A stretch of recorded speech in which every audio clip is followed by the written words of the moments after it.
The final days of May 2025 have etched a new, terrifying chapter in the annals of the Russia-Ukraine war. Over a harrowing weekend, Russia unleashed a series of aerial bombardments against Ukraine, shattering previous records for drone deployment. This escalation marks a significant and alarming shift in Moscow's strategy, demonstrating a terrifying capacity for sustained, large-scale attacks. The sheer volume of unmanned aerial vehicles deployed signifies not just a tactical adjustment, but a clear intent to overwhelm Ukrainian defenses and inflict widespread damage.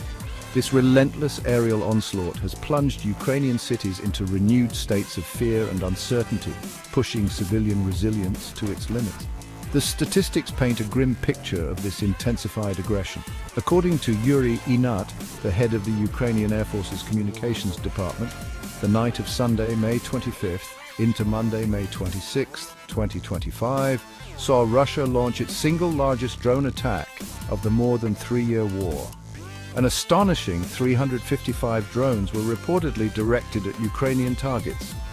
This staggering number followed an already intense night where from Saturday, May 24th into Sunday, May 25th, Russia had fired 298 drones and 69 missiles of various types.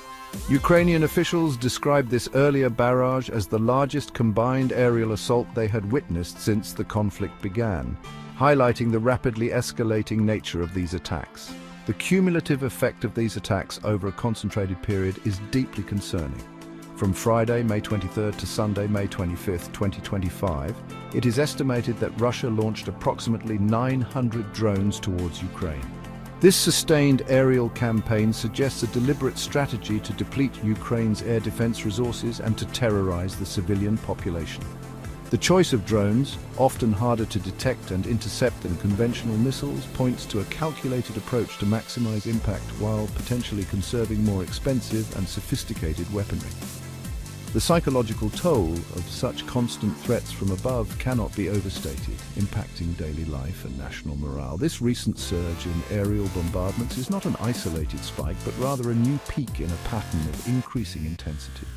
Throughout May 2025, Russia has broken its own records for aerial attacks on Ukraine on 3 separate occasions. This consistent escalation signals a dangerous trajectory for the conflict. The skies over Ukraine have become a principal battleground, with these unmanned systems playing an increasingly central role. The ability of Russia to mount such large-scale drone operations raises serious questions about the source and sustainability of its drone supply, as well as the effectiveness of existing international sanctions designed to curb its military capabilities. The unprecedented scale of Russia's drone blitz has drawn sharp condemnation and expressions of grave concern from international figures, though perspectives and proposed responses vary. Former US President Donald Trump, in a characteristically blunt social media post on Sunday night, May 25, 2025, declared that Russian leader Vladimir Putin has gone absolutely crazy. Trump accused Putin of stepping up the bombing of Ukraine and needlessly killing a lot of people. The statement, while critical of Putin, also carried a warning, suggesting that if Putin aims to conquer all of Ukraine, it will ultimately lead to the downfall of Russia. Such strong words from a prominent American political figure underscore the growing international alarm. Trump did not limit his critique to Moscow. He also expressed frustration with Ukrainian President Volodymyr Zelensky, stating that Zelensky is doing his country no favors by talking the way he does. This remark hints at underlying tensions or disagreements regarding Ukraine's public diplomacy and its approach to garnering international support, even amidst widespread sympathy for its plight. Trump further lamented that missiles and drones are being shot into cities in Ukraine for no reason whatsoever, emphasizing the indiscriminate nature of the attacks and their devastating impact on civilian populations. His comments reflect a complex view, acknowledging Ukrainian suffering while also critiquing its leadership's rhetoric. Ukrainian President Volodymyr Zelensky himself responded to the intensified attacks with a powerful message on Telegram on Monday, May 26, 2025. He asserted that only a sense of complete impunity can allow Russia to carry out such attacks and continually escalate their scale. For Zelensky, the relentless bombardment is a direct consequence of perceived international inaction or insufficient pressure on Moscow. He reiterated his urgent call for tighter international economic sanctions against Russia, believing that only severe and comprehensive punitive measures can deter further aggression and compel a change in Russia's behavior. His plea highlights the desperate need for tangible international support beyond verbal condemnations. The European Union also voiced its dismay at the escalating violence. The EU's foreign policy chief, Kaja Kallas, described the latest attacks on Kiev on Monday, May 26, 2025, as totally appalling. This strong language was accompanied by a clear indication of intent to take further action. Kallas stated that the bloc intended to impose more sanctions on Russia, signaling a continued commitment from European nations to economically penalize Moscow for its aggression. The alignment of Zelensky's call for more sanctions with the EU's stated intentions suggests a potential strengthening of the international response, though the effectiveness and scope of new sanctions remain to be seen. The backdrop to this brutal escalation includes a recent, ultimately spurned attempt at de-escalation. In March 2025, Kiev had accepted an unconditional 30-day ceasefire proposed by the United States. This move was seen by some as a potential, albeit fragile, opening for diplomacy and a reduction in hostilities.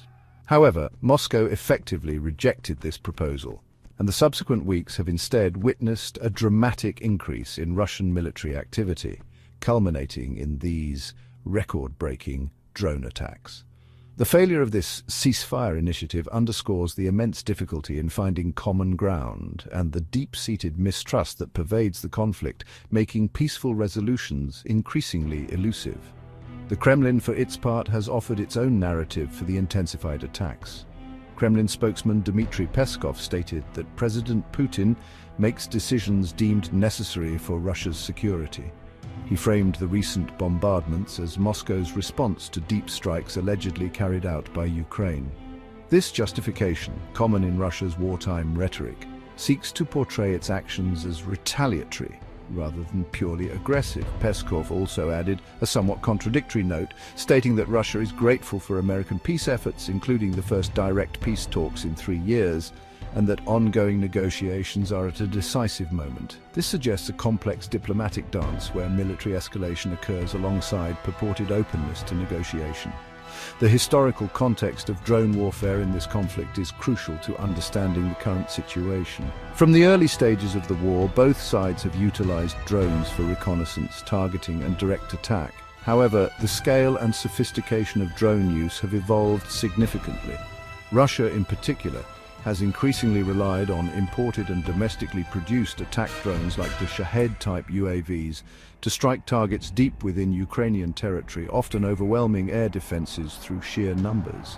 This reliance on drone technology reflects a global trend in modern warfare, but its application in Ukraine has been particularly devastating for civilian infrastructure and morale. The international community's primary leverage has been economic sanctions, yet their impact on Russia's war machine, particularly its drone production and procurement, remains a subject of intense debate. President Zelensky's persistent calls for more stringent sanctions reflect a belief that existing measures have not been sufficient to cripple Russia's ability to wage war. The EU's intention to impose further sanctions, echoed by Kaja Kallas, indicates a continued reliance on this tool. However, the challenge lies in crafting sanctions that are both impactful and enforceable, capable of genuinely degrading Russia's capacity to sustain such high-intensity drone warfare without causing undue harm to global economies or unintended consequences. Amidst the escalating aerial bombardment, a surprising counter-narrative of limited cooperation emerged with a significant prisoner exchange. On Sunday, May 25, 2025, Russia and Ukraine swapped hundreds more prisoners in the third and final part of a major exchange agreement. Russia's defense ministry reported that each side exchanged 303 soldiers on that day. This followed the release of 307 combatants and civilians from each side on Saturday, May 24th, and a larger exchange of 390 individuals from each side on Friday, May 23rd. This series of exchanges culminated in the biggest total swap of the war. a rare beacon of humanitarian progress. These prisoner exchanges were the most tangible outcome from talks held in Istanbul earlier in May 2025, where Kyiv and Moscow had agreed to swap 1,000 prisoners of war and civilian detainees each. While the drone attacks signal a brutal intensification of hostilities, these coordinated releases demonstrate that channels of communication, however strained, remain open for specific mutually beneficial arrangements. The successful completion of such a large-scale exchange offers a sliver of hope, suggesting that even in the darkest hours of conflict, pragmatic agreements are possible. However, it does little to alter the broader trajectory of escalating violence on the front lines and from the air. Despite these prisoner swaps, the overarching military situation remains dire. Russia is reportedly still pushing along the roughly 1,000-kilometer front line, indicating no let-up in its ground operations. More ominously, intelligence suggests that Moscow is actively assembling forces for a potential major summer offensive. This preparation for a renewed large-scale ground assault, combined with the intensified drone and missile attacks, paints a picture of a Kremlin determined to achieve its objectives through overwhelming military force, regardless of the human cost or international condemnation. The brief respite offered by the prisoner exchange seems overshadowed by these larger strategic maneuvers. The implications of Russia's record drone blitz extend far beyond the immediate suffering in Ukraine. This conflict is increasingly serving as a proving ground for new military technologies and doctrines, with drone warfare at the forefront. The ability to launch hundreds of drones in coordinated waves presents new challenges for air defense systems globally. The lessons learned by both sides, as well as by observing nations, will undoubtedly shape future military planning and procurement.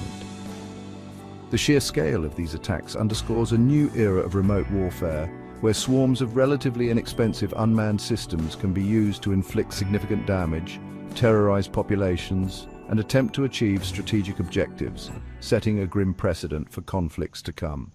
I hope you found this video useful. Follow me right here on YouTube for more great content daily. Download my international best-selling book, Be Good, Be Brief, Be Gone, for absolutely free at growfast.club.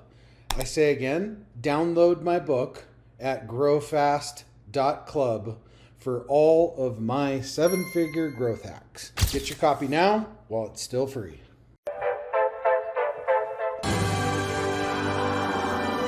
There it is. Magnum. Holy moly. Yeah, baby! That's what I've been waiting for! Dear